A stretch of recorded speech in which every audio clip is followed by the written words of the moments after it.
Orain arte ikusi dugu nola bihurtzen diran, ez, gaixoak polimedikatu, ez? Esan dugu gauza batzuk aldaezina direla, ez? Urteak betetzen dituzten arabera joaten dira, gaixotasunak gehitzen joaten dira, eta gaixotasun horiek banan-banan tratatzen dira espezialista edo mediku ezberdinengatik, ezta? Erakunde fragmentatu edo erakunde zatikatu batean, ezta? Askotan gainera gida zorrozki jarraitzen dira gomendioak, eta orduan joaten gara pilatzen, eta ez baldin badago norbait orden pixkat jartzen duena guzti hortan, joango gara gehituz eta gehituz, ezta, botikak. Ikusi dugu ere aldakortasuna badagoela, beraz zerbait egin dezakegu hau hobera egiteko, eta guk beti esaten dugu polimedikazioa hoberena prebenitzea esango litzakela, polimedikazio gehiegizkoa edo desegokia prebenitzea, eta hori nola egin, daude modu asko edo kontzeptu asko horren atzetik, baina guk gehien erabiltzen duguna o gehien gustatzen zaiguna da preskripzio zentzudunaren printzipioa jarraitzea. Pentsatzen dugu printzipio honek jasotzen ditula beste guztiak, ez, desmedikalizazioa, pazientearen segurtasuna eta baita ere erabaki partekatuak eta beste hainbat kontzeptu.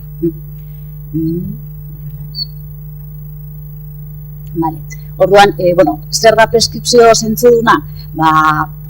Berez oso kontzeptu zabala da, esan dezakegu lehenik etaren kalterik ez edo primum non nocere kontzeptu hontatik abiatzen dela, baina asko zaratago joaten da, ezta? Kontzeptu hontaz, preskripzio zentzuduna horrela itzuri dugu, euskeraz, baina berez hau zabaldu zen, gutxi gora bera 2011 urtean, egon zan artikulo bat argitaratu zen, lesismo sekzio hontan, eta beraiek preskripzio konserbatzailearen printzipioak deitu zituzten, ezta? Eta bertan, autore ezberdinak, ikerketa eta beraien esperientziakin, saiatu zian 24 printzipio idatzi zituzten, deskribatu zituzten preskripzio zentzuduna edo martxan jartzeko. Honek, gure inguruan ere oihartzun handia izan zuen, ekimen honek, eta Espainia mailan batez ere lehen arretan, mediku eta farmazilari askok ere egin zuten hori iniziatiba por una prescripción prudente deitzen dana, eta bertan hor daukazue enlazea sartzen baseate egin zuten printzipio bakoitza era oso originalean tratatu zuten, ez, historia ezberdinak kontatuz, poemak, marrazkiak eta halakoak. Printzipioka ez gara joango gain, printzipioz guztia, baina pixka bat laburbilduz guri ideia nagusiak hauek iruditzen zaizkigu. Izango zen, medikamentuetaz haratago pentsatu, gero ikusiko ditugu adibide batzuk, tratamendu farmakologikoaren helburua epe luzean eta era zabalean kontsideratu, medikamentu berriekin jarrera pixka bat zuhurra izatea edo kontu zibiltzea, erabakiak pazientearekin batera hartzea, partekatuak, eta azken finean, honen izenburua, ez da, gutxituz gehitu. Tratamenduaren zama, eularik aipatu duena, gutxitzen saiatu. Zer medikamentu eta zaratago pentsatu? Honekin nahi duguna da txipa aldatu. Guk momentu honetan normalean egiten duguna da. Gaixo bat, sintoma bat daukanean, farmako bat jartzen dugu, erremedio bat topatzen dugu. Sintoma bat, erremedio bat, eta erremedio hori beti da farmakoa. Orduan, saiatu beharko ginakena da txip hori aldatzen, automatismo hori aldatzen. Sintoma badagoenean, pentsatu behar dugu ea zein dan arrazoia. Eta arrazoia gaina askotan, medikamentua bera izan daiteke, ez erremedioa baizik eta arrazoia. Hori askotan gertatzen da. Eta arrazoiaren arrazoia. Batzutan gertatzen zaiguna, farmakoa jartzen dugu, honek kontrako eragin bat sortzen du, baina guk interpretatzen dugu beste gaixotasun bat balitz bezala, orduan beste farmakoa jartzen dugu. Eta horrela azken finean, sordin gurpil batean sartzen gara, ezta? Hau adibidez, fentaniloa jartzen dugu, gora galea sortzen dugu. Orduan, primerana jartzen diogu, efektu estrapiramidalak, akinetona, karga antikolinergikoa. Piskat exageratua. Claro, pasa igual en modelo, ¿verdad? Izan daitezke, ez dakit. Dauzkan farmako batek ere. Edo eskuantxatu. Eskuantxatu zen izan zute. Horietako zein izan daiteke farmakoak eragindako sintomaren bat? Adibidez, gernu galera? Gernu galera. Eroriak? Eroriak, bai. Depresio sintomak? Gutxi gogez. Orbita blokeatzailea, kaso ez dakit. Fibrilatzio aurikularra? Hori ez da. Baina, buruan eduki behar da,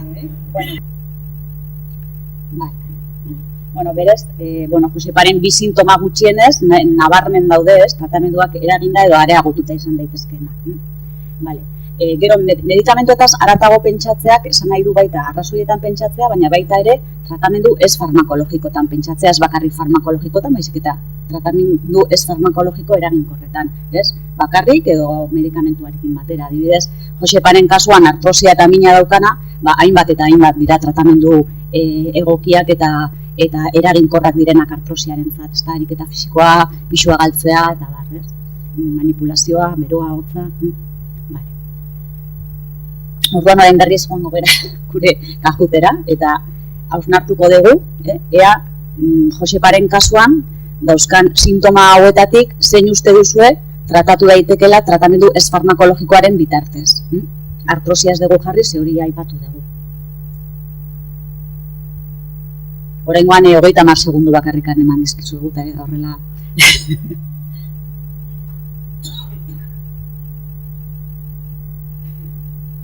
Bueno, ikusi dugu lehen pixka bat antzekoa, ez da, lehen aipatu dezuen antzekoa, eroriak izan daitekeela segurazki farmakoekin ez, terapia ez farmakologikoarekin tratatu daiteken zerbait. Gernu galerak ere agertu da, ja, kenduena baina bozketan, ez? Eta gero besteak, esgoratzen zentu ziren, bueno, berdin da, fibrilazio aurikularra ez, ez da?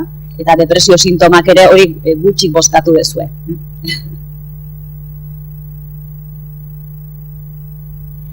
Gero, beste printzipio bat da, ez? Tratamenduaren helburua epe luzean eta zentzu zabalean ikustea. Honek zer esan nahi du?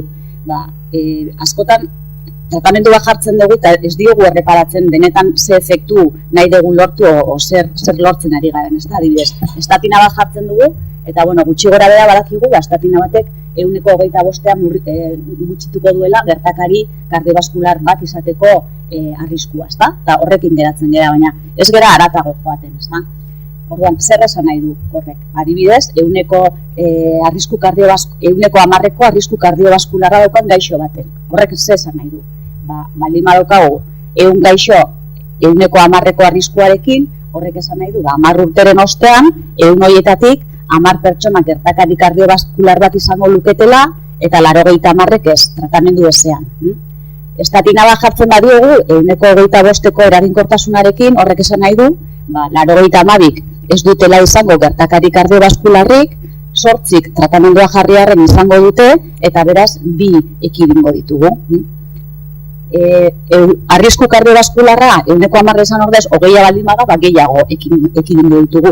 Eta arrisku kardiobaskularra 105 edo bata baldin bada, ez dugu ezer egingo, bakarrik efektu kaltegarriak ikusiko ditugu. Beraz, begiratu behar ditugu beti onurak eta kalteak, ez da, balantza hortan.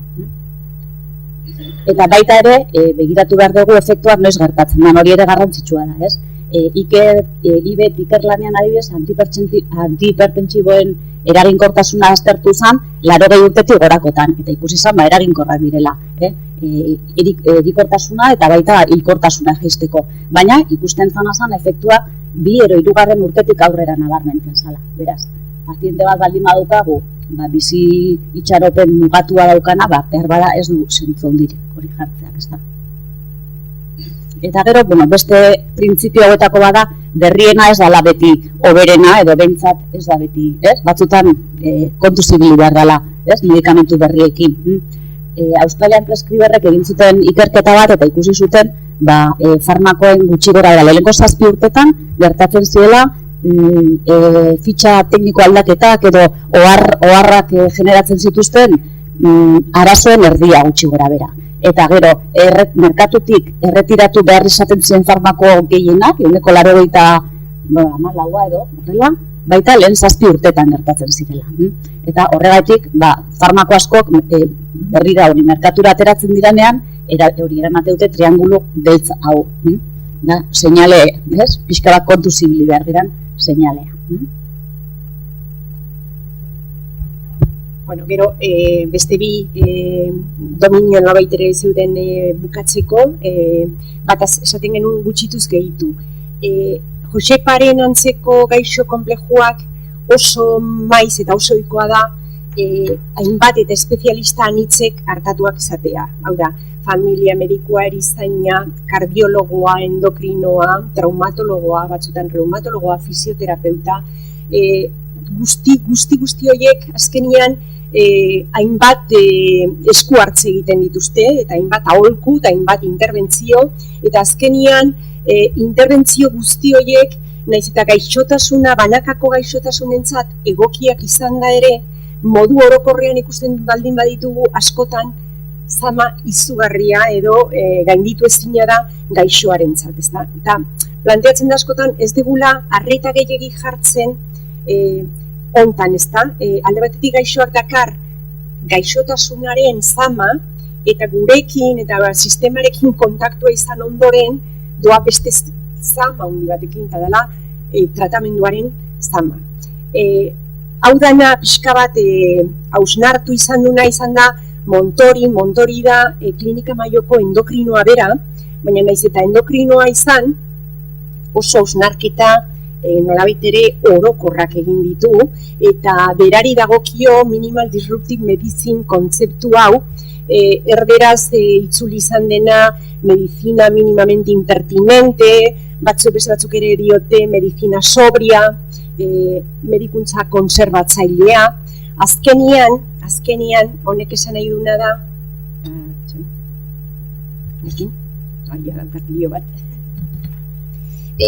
minimal disruptive medicine honek ulertu beharko genuke nolabait ere eredu teoriko erabilgarri bat gaixo konpleju hauek hartatzeko eta gaixoaren ikuspegi biopsikosozialean oinarritzen dena eta oraindik gaur egun eta indarrean dagoen gaixotasunei ikuspegi alde batetik organikista eta zatikatu eredu hori gainditzen duena.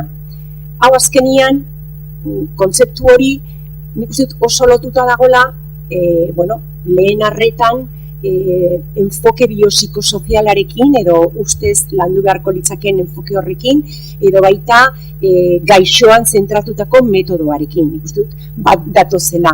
Eta kontzeptu honek ere azkenian planteatzen duna da tratamendua gaixoen egunerokora eta haien errealitatera egokitzeko genukela, bai? Eta zeintzuk dira planteamendu honen zutabe nagusiak? Bi esango genuke. Bata, tratamenduaren gainkargaren ebaluaketa, kontuan eduki beharko genuen ere ze gainkarga mota planteatzen ari garen, eta bestea, partekatutako helburuak adostea. Gainkarga hori neurtzeko, beraiek ere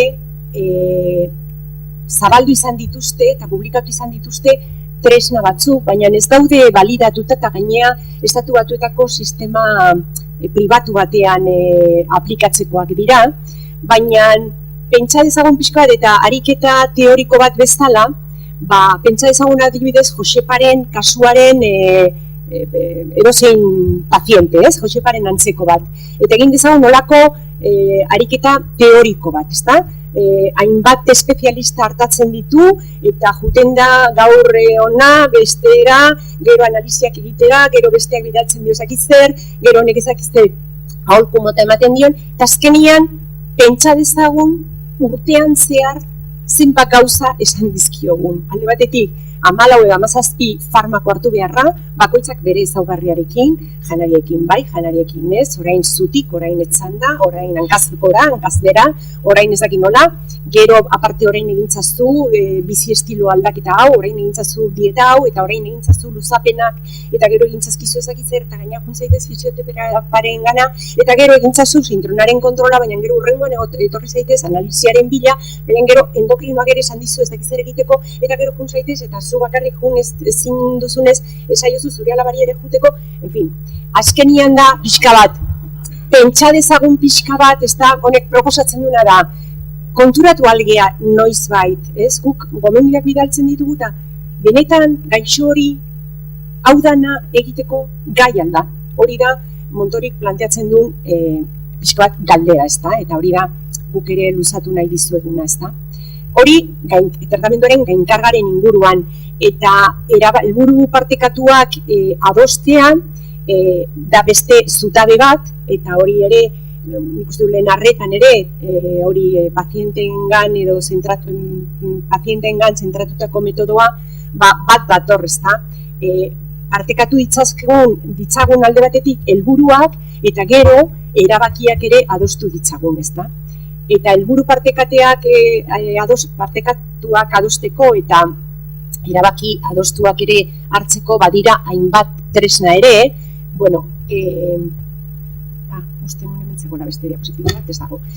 Gonbidatu nahi nizuen infakek berak badula ale bat horren inguruan, eta hor hainbat link badaude, horri buruz, nahi bali mozute hori gehiago sakondu, baina orain, gure beste laugarren kajuta izango litzake hauxe, eta galdera da, zein uste duzu, Josepa pixka bat ezagutu dugu, zein uste duzue Joseparentzat izan daitezkela helburu terapeutiko garrantzitsuenak.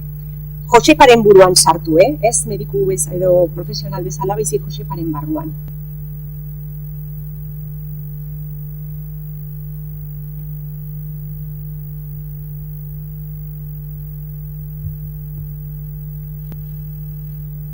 Ez dut eman zerri, janka sartu dut. Beitu, hemen, hausnartzen ari gara eta danok esaten dugu Joseparen kasuan bizikalitatearekin lotutako helburuak izango. Ez dakit gero pentsatu beharko dugu eta gero pixka bat harritzuk ere ariketa adierazten dunean, ea benetan gure helburuak eta Joseparen helburuak askotan bat datozen bai ala ez, hori da pixka bat baita planteamendua, ez da? Ai! Hene bat da. Ai. Bueno. Egin dezakegu, egin ingo dugu, venga, egin ingo dugu eta jazta, bai. Nondik hasiko ginak orduan Joseparen tratamendua egokitzen, helburu horiek ikusita, dauzkan M7 farmakoetatik.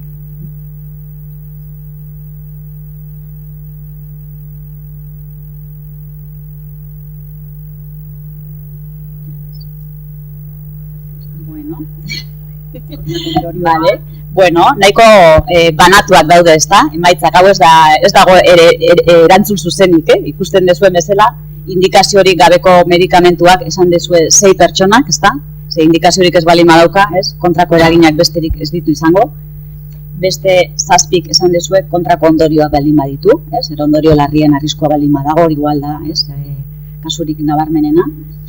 Gaixoak ez hartzea edo, ez gai ez izatea txikimendua, ez izatea hau 0 boska, ez? Eta eraginkortasun falta 2. Hori, kuriosoa da, orain egingo deguna da, ikusi Joseparen kasuan, ikusi botikak zertarako ematen diran eta ea bat datozen, ez? Pixka bat atea dian emaitza hauekin. Barkatuko diazute. Orain, orkezpenera nola. Ez dut ikusten txika. Hortxe.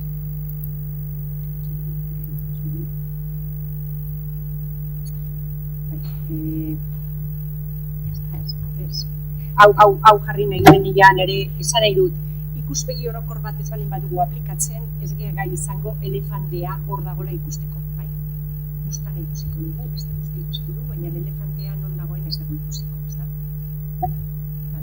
Eta guen ja, tratamendura, orain ja, prebentzioa aplikatu dugu, baina azkenian Josepa bere 17 botikekin gure gana dator, ez da? Eta orduan nunbaiten prebentzioak ez dakit oso ondo nunbaiten ez du funtzionatu, orduan orain planteatuko dugu zer egin dezakegu Joseparen kasuan, ez da? Hori da, behin Josepa ikusi dugu, ez? Euskarin pila baditugula, bera bezalakoak, ez? Eta orduan, orain horrera aurrean daukagunean, egin behar duguna da pixka polimedikazioaren kaltea gutxitu bintzat, ez da? Hortan saiatu, ez da?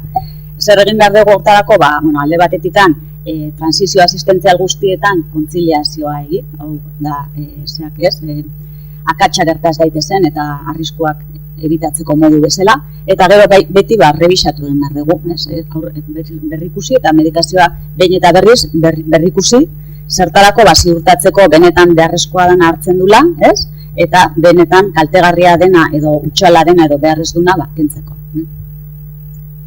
Orduan, medikazioaren berrikuspenaren definizioa hemen dezu, ez da, medikazioaren berrikustea da pazientearen plangintza terapeutiko guztiaren azterketa da, egitaratua, kritikoa, eta helburu bezala du, helburu bezala osasuna hobetzea du, ez? Helburu bezala. Eta, bueno, helburu konkretuak ere badira, ez? Izan daitekeela pazientearen segurtasuna hobetu, edo eragin kaltegarriak ekidin, edo pazienteari beharrezkoa den medikamentuak dauzkala ziurtatu, beharrezkoak ez direnak ez dauzkala, osasun emaitzak hobetu, atxikimendua hobetu, eta azken finean bizitza kalitatea hobetu. Bueno, hau da, lehen esan duguna, ez da, gehien bat gehiena bozkatu dezue, hasiko ginaketela kontrako ondorioak dituen farmakoak kentzen, edo rebisatzen, eta indikaziorik gabekoak.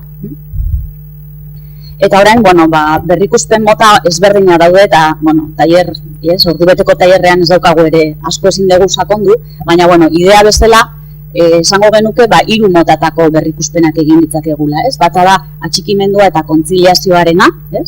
Hau, laburragoa da, eta hau beti transizio guztitan egin beharrekoa da, edo tratamendu aldatzen denean, egiaztatu egin behar dugu, benetan presbiden dagoena, ez? Pazienteak hartzen duena dan, eta dena horrote dagoen edo, ez?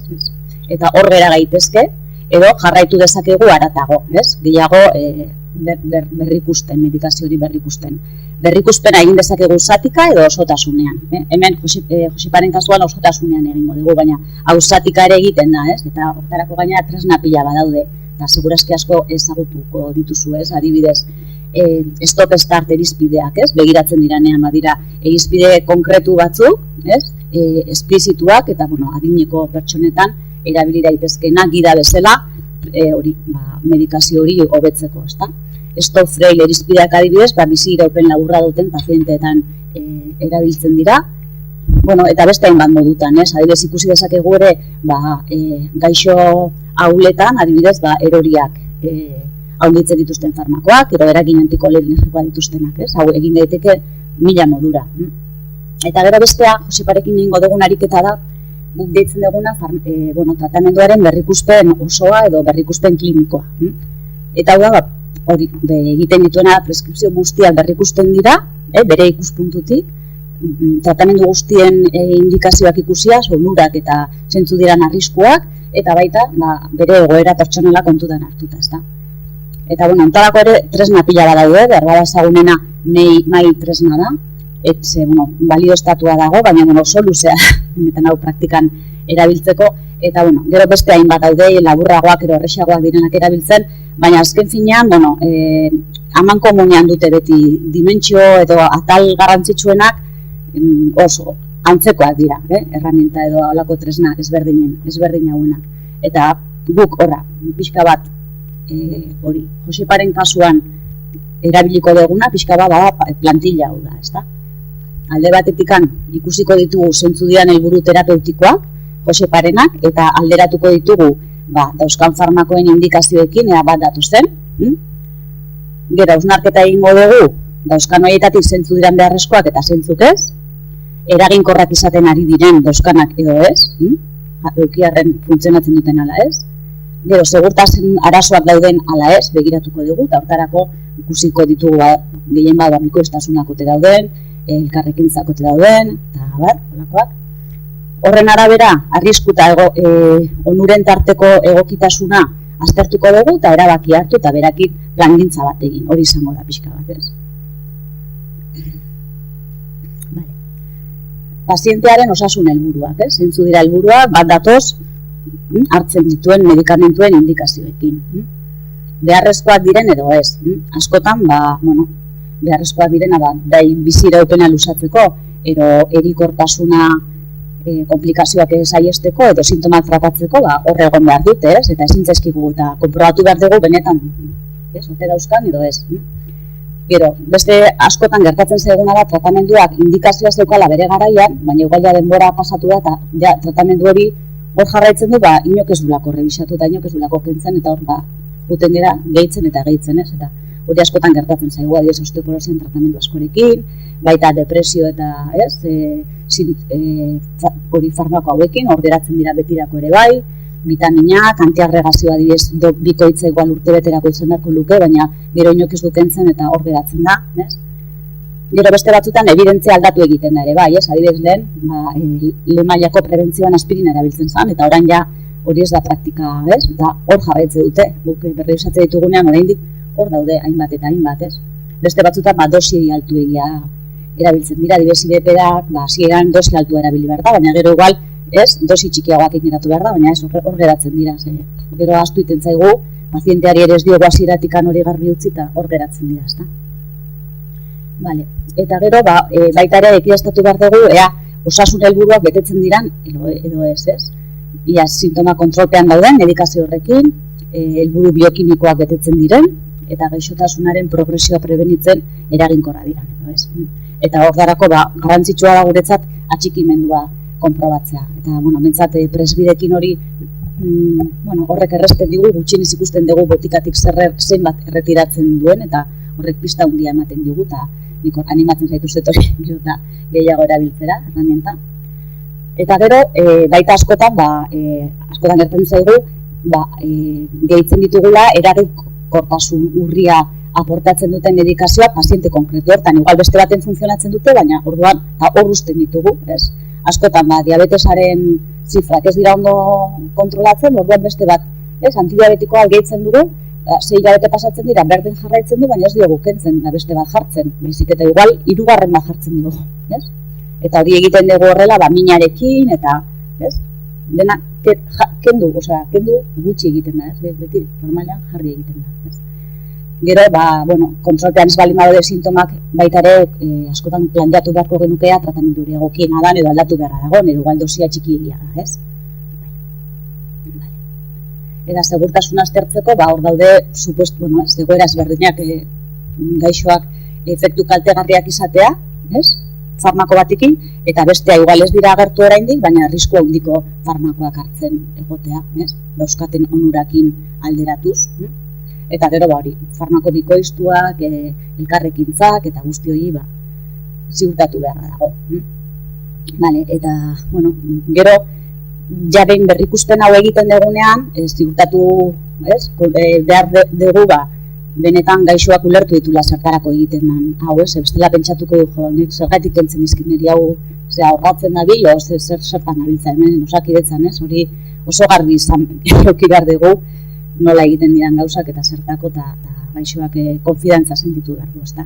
Eta gero proposatzen diran aldaketak, pixkat adostu egin behar dira, igual aldaketa batzuk bera, gaixoentzat ez dira onargarriak, eta jazta barruan ez dira aldatzen, eta listo, ez.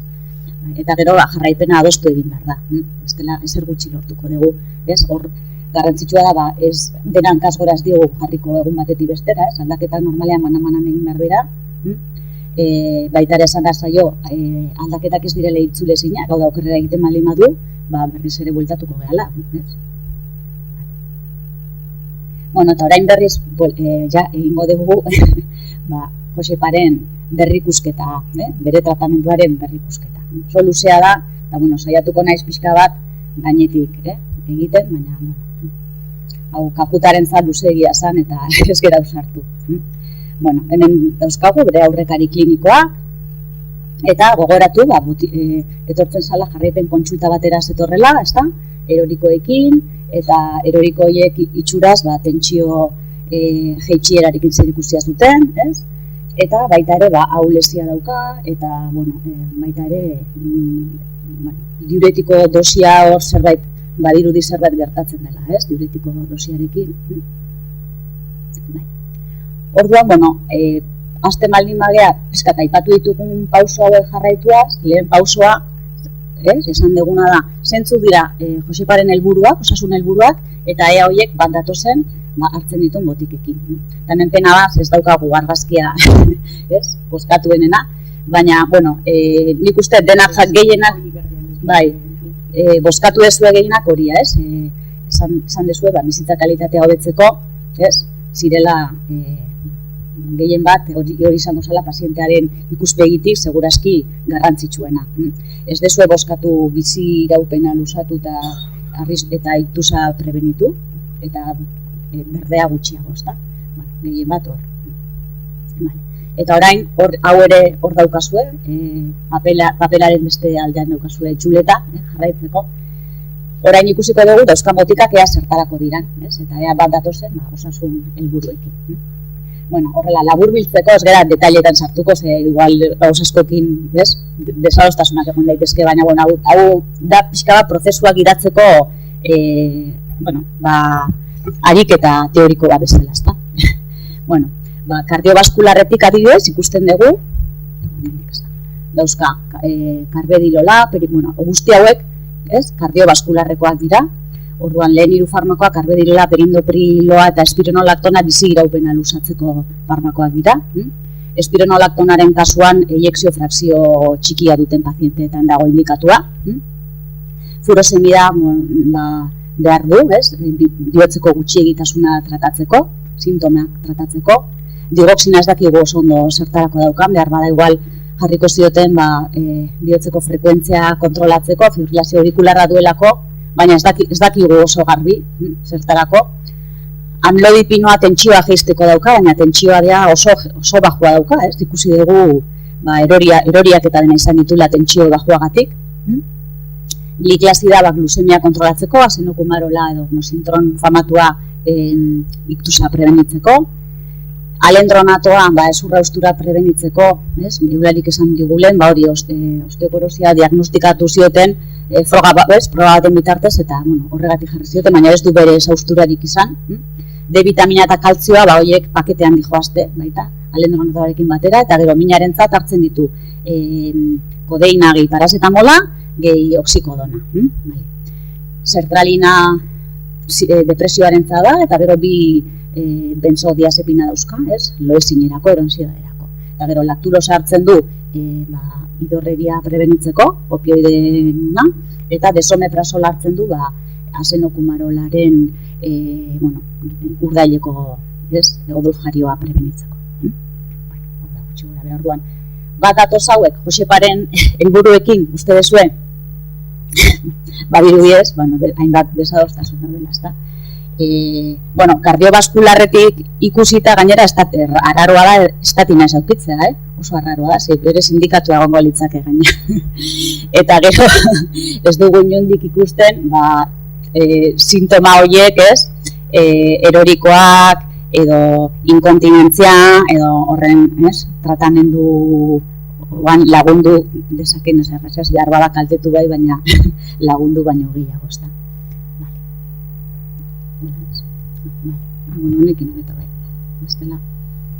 Orduan, hau izango gan, eman gutxi gora bera errepaso bat egin dugu zertarako balio duten botika bakoitzak, ezta? Eta ikusten dugu ea beharrezkoa dan, ala ez botika bakoitza, ez? Orduan, hau da guk jarri deguna, guk idatzi deguna, ez da ulalitabion tartean gutxi gora bera adostu dugu, guk pentsatzen dugu, karbedilola eta perindopriloa biziraupena luzatzeko, indikatuak daudela, Josepa nahiko ondo dagolako, 82 urte dauzka, baina ondo dago, espironolaktonarekin zalantza izango genuk, bere injekzio frakzioa ez da txikia, beraz zalantzakiko genuk, behar badau ingresoan jarri zioten, igual behar badau, ez dakit kardiologarekin konsultatu beharko genuke. Furosemida, ikusten dugu beharrezkoa bai, baina igual momentu honetan gehiagizko dosia daukala, ez da? Digoxina ez dakigu oso ondo, hau ere konsultatu egin beharko genuke.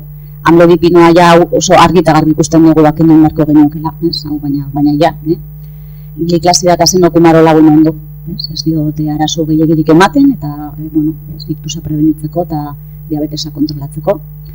Alendronatoa, D vitamina eta kaltzioa, baina ez ditu hartzen gainera D vitamina, beraz hauek, zentzu ondirik ez daukate.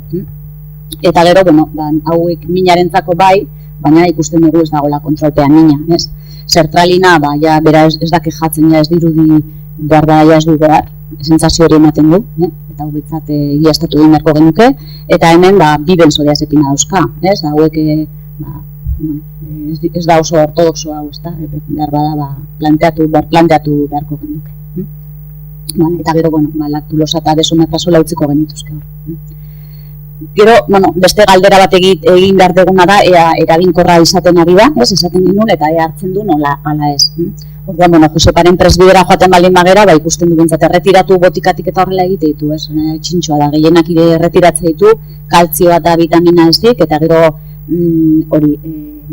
digoxina ere, ba, 160ko atxikimendua agertzen da, ez? Presbideko pantailan, ez da? Besteak ondo hartzen ditu. Bale, hartzen ditu, eta gero, bueno, ba, gauza batzuk ezin dugu baloratu eraginkorrak dira, no ez, ez? Karbedirola, perindopriloa, ba, bueno, badirudi baiet, bizirik dago eta komplikaziorik ez duta, ez? Badirudi baiet, adibidez gliklasida badirudi, ez, eraginkorra izaten ari dela, ze ondo mantentzen ditu azukre mailak, azenokumarola ere baien erre ondo dauka, eta ez du gertakari, ez du iktusik izan. Eta gero, ba, minaren botikak ikusten dugu hartzen dituela, baina ez dira beharraina eraginkor izaten ari, eta hemen igual ba, aldaketaren bat planteatu beharko genduk, ez da. Sertralina esan dugu segurazki igual ez duela behar, ez? Eta, bueno, bi benzodiazepinak ba, hartzen ditu, baina igual ez dituzke hartu behar, ez da? Besteak ere hartzen ditu. Bueno, eta orain urrengo elementu garrantzitsua segurtasunaren da, ezta? Beti, bueno, guain ariketa bezala egiten ari gara, ez, dimentsio, baina normalean, da, klinikan dena batera, ez? Gauza guztiak dena batera kontutan hartzen egiten da, akaba batean, ez? Orduan, bueno, ba, printzipioz, karbedilola eta perindopriloa, Joseparen kasuan, bueno, guzti hauek, berak, bueno, eroriak izan ditu eta hipotentsioagatik, eta hipotentsioa sor dezaketen botika pila bat dauzka. Azteko kardiobaskularreko bat, 2, 4, 5, 6 dauzka, efektu hori sor dezaketenak. Orduan zer egingo dugu, ba, bueno, guk pentsatu genuen, ba, bueno, ba, karbedilola eta perindopriloa utzi ingo genituzke, bizi gaupena lusatzeko. Espironolaktona, bueno, amlodipinoa kendu, ez da, segurazki. Espironolaktona, behar bada konsultatu egin beharko genuke, ze behar bada ja ez da, igual ez da beharrezkoa, ez? O gutxinez begiratu egin beharko genuke, ze gainera espironolaktona eta furosemidak, ba, beste sintoma sortzen dut, ez da, inkontinentziarena, eta hori beretzat ez da bat ere erosoa, ez da, orduan, hemen, ba, dosia doitu beharko genuke, ez da. Gliklasida eta azenokumarola, ba, hauek printzipioz, bueno, ondo toleratzen ditu, ez dio segurtasun arazorik ematen, ezta? Eta gero beste nervio sistema inguruan farmako pila baditu, eta horiek ere erorikoen probabilidadea handitzen dute, ezta? Orduan, eta batzuk ez ditu behar, ez? Adibidez, hori sertralina, erorketen arriskua, benzodiazepina, eta bar. Orduan hori, hau guztia kontutan hartuta, ja erabaki batera iritsi behar gara, eta erabaki hori partekatua izan beharko litzake gainera Joseparekin, ez da? Bueno, esango proposatuko genioke, printzipioz, bai, karbedilola eta perindopriloa horrela utziko genituzke, behar bada espironolaktona eta digoxina, urrengo kardiologoan bizita daukanean, o interkonsulta baten bitartez, igual galdetu beharko geniokea, ez? Egokia iruditzen zaion hauek kentzea, ez? Deskonpentsaziorik gabe, ez? Eta dagoelako, ez? Momentuz. Eta, bueno, furosemida, dosia planteatuko genuke, dosia txikitzea, edo biak goizera pasatzea, edo, ez? Segurazki dosia txikitzea ea posible dan. Amlodipinoa kendu, gliklasida eta azenokumarola mantendu, osteoporosiaren tratamendua kendu, eta gero, minarena, arazo bada, ez da, dauzka botika desente dauzka minarentzat, baina ez da eraginkorra. Orduan hor planteatu beharko genduke tratamendu ez farmakologikoaren aukerak zeintzuk diran, ez da, ariketa fisikoa edo, ez, ea zeintzuk diran. Eta gero baita, dauzka opioide potentzia handiko bat eta potentzia txikiko bat, eta hori ez da oso logikoa, ez da. Orduan hor kodeina eta parazetamola pixka bat, ez, txirriatu egiten dugu, ez da.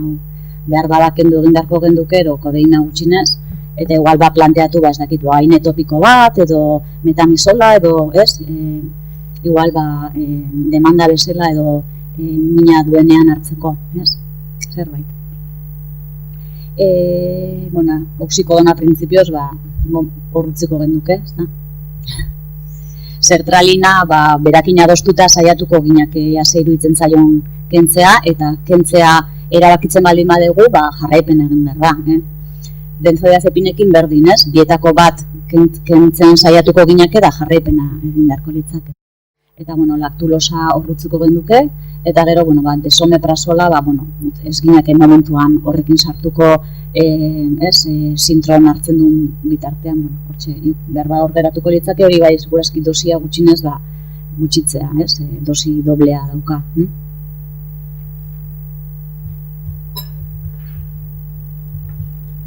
Ja, bukatu dugu, nekeen aurpegia. Ja, bukatuko genuke, ez dakit, ideia nagusikin, edo ez dakit, adoseon zaitezketen. Alde batetik, esan dugu polimedikazioak prevalentzia altua duela, hori ikusi dugu, eta ondorio kaltegarri ugari izan ditzakela. Gero, polimedikazio desegokia gutxitzeko moduriko berena esan dugu prebentzioa dela, eta hori da azkenian preskribatzen dugun aldiero, preskripzio zentzudunaren printzipioa jarraituz, eta hala eta guzti, gertatuko balitz, badago horrezaldi badena, despreskripzio berena egin beharrez dena.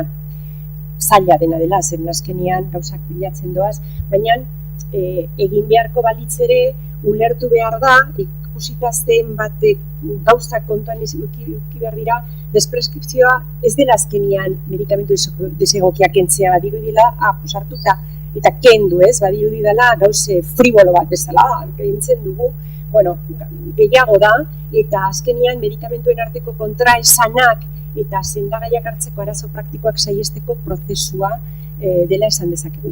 Azkenian, interbentzio bat da, jartzen dugunean eta baita kentzen dugunean. Edozein interbentzio bezala ere, ondorio kaltegarriak izan ditzakela ere kontuan eduki behar da. Osea, ez da esatea, kenduko dut, kentzen ditugun gauzasko ere jarraipen bat behar dute, eta zerbait gertatuko balitz ere berriz atzeraka buelta egitea, bai? Eta, ez dugu ez aipatu, baina azkenian nik esango nuke, azkenian honek eskatzen dula nolabait ere orkesta zuzendari bat, ez da? Osea, ez dakit, nork egin beharko luke, esan nahi dut olako, olako histori, azkenian, konplexua baino gehiago, eskatzen duna gaixo horren ezaugarri guztiak ondo ezagutzea. Nik hor ikusiko nituzke lehen mailan edo lehen arretan lan egiten duten profesionalak, igual farmazilari batekin, elkarlanarekin, baina nik hor ikusiko nuke nolabait ere historial farmakoterapeutikoaren jarraipena guri dagokigula. Hori, nire iritzia da.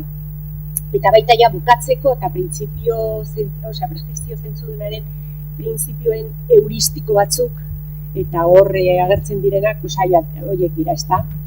Gogoratu hainbat arazorentzat ez dagoela botika eraginkorrik. Hori lehenengo.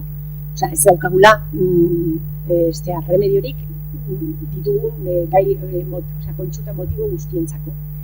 Ez dago bizitza guztirako izan behar duen botikarik. Nik lehenengo urteak pasan dituen gaixoei esaten botika hau gogoratu bizi guztirako dela. Nik behin eta berriz mezu hau zabaldu izan dut. Orain ez nuke egingo, baina lehen hola egiten dut. Botiken eraginkortasuna ez da egunekoa. Baita hau oso barneratuta batzutan dagoena berriena ez da oberena, ez dakit profesionalen artean, baita gaixoen artean ere, berriena badirudi beti oberena izan behar dela, eta ikusi dugu askotan, berriena hobeago baldin bada ere demostratu behar du, baina askotan segurtasun arazoak oraindik erabat konformatu gabe ditu. Aldaketak ez dira itzulezinak, oso importantea sintoma berri baten aurrean beti lehenengo pentsatu botika bat izan daitekela, beti. Nik uste dut hori, niri behintzat asko lagundu dit askotan, ez da izango, ez da, botika horren ondoriokoa, bestela sartzen geha horretan, eta azkenean gutxituz gehitu, nire esperientzian nik uste dut emaitza hobeagoak sumatzen ditula, kentzen, jartzen baino. Eta besterik ez.